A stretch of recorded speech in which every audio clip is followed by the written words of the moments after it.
always remember that first golden glimpse of Alex Matthews, looking like a guilty little kid caught in the cookie jar, while his normally sober partner roared with laughter. A keen pang of disappointment lanced through her heart. Of course, she hadn't really expected them to act just like their TV roles, yet somehow she had anyway. Foolish of her. She knew their screen characters intimately. She knew what they'd say, how they'd say it, how they'd react to any given situation. But these two glorious, larger-than-life people were total strangers to her. Suddenly, she felt very shy, and more than a little awkward. Alicia stepped forward first and warmly clasped Kayla's hand. "Welcome to paradise."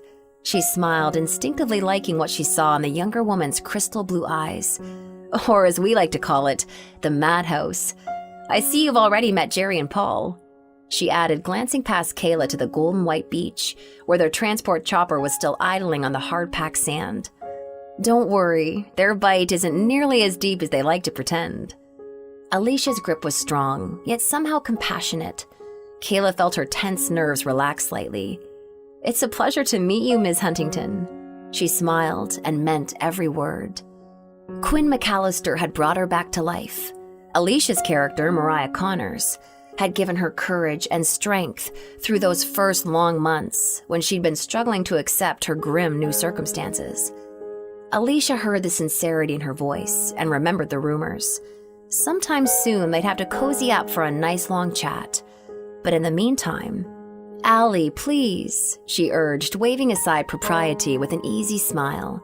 "A film set's no place for formality. And your name is Kayla. How unusual. Gaelic, right?" Surprised pleasure lit Kayla's blue eyes. "It's a modern variation of Kaylin, which dates back to the 12th century. She nodded.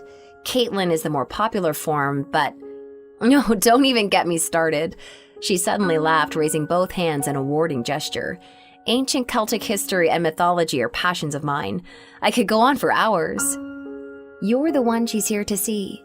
Allie's cheerful voice echoed in Alex's ears as he drew a deep, steadying breath and tried to still his racing pulse. Let's make her week a memorable one. He was an actor. He could handle this. No one else needed to know how his heart was pounding. So can Allie. She loves boring us senseless with little gems about her illustrious ancestors. Alex aimed a wry mock scowl at his vivacious co-star, then stepped forward with a beaming smile pasted on his face. "It's a pleasure to finally meet you, Kayla Ferrell. Welcome to Paradise Island." And he forced himself to clasp her outstretched hand.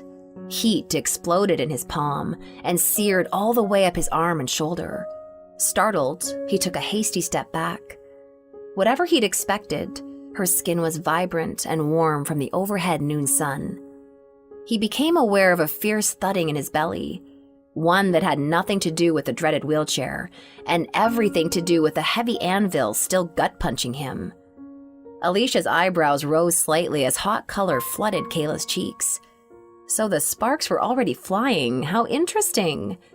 Sudden, intriguing possibilities began to dance through her clever mind.